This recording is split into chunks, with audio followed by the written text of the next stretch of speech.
Is your iPad stuck on the restore screen or recovery mode and won't exit? Don't worry today. I'll show you 4 proven methods to fix this issue safely. These methods work on both iPads with a home button and those without. Method 1. Force restart, no computer needed. For iPads with a home button, press and hold the home button and the top or side button together. Keep holding until the Apple logo appears. For iPads without a home button, first, quickly press and release the volume up button. Then quickly press and release the volume down button. Finally, press and hold the top button until you see the Apple logo. If your iPad restarts normally, great. If not, let's move on to using your computer. Method 2. Update iPad via iTunes. Step 1. Connect your iPad to your computer using a USB cable. Step 2. On your computer, open iTunes. A pop-up will appear. Click Update to reinstall iPadOS without erasing your data.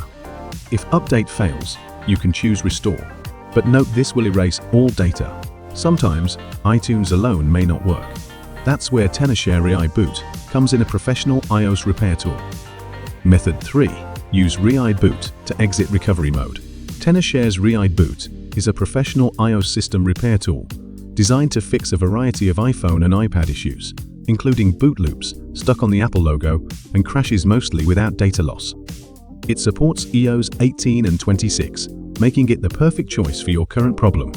First, download and install ReiBoot from the official tenorshare website on your computer. Then connect your iPad using a USB cable. Even if the screen is stuck, ReiBoot will detect it. On the ReiBoot interface, click Exit Recovery Mode. Within seconds, your iPad should restart normally without any data loss. This is one of the simplest and safest methods when your iPad won't leave the restore screen. If exiting recovery mode still doesn't solve the problem, you can use standard repair in ReiBoot to fix deeper iPadOS issues.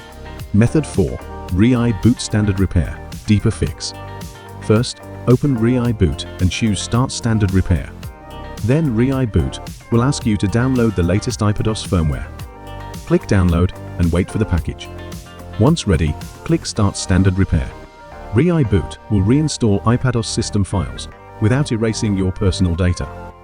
After 5–10 minutes, your iPad will reboot with the Apple logo and a normal screen. This method is very effective for stubborn cases, and your data remains safe. Which method worked best for your iPad? Don't forget to like, subscribe, and share this video to help others. Thank you for watching. See you next video.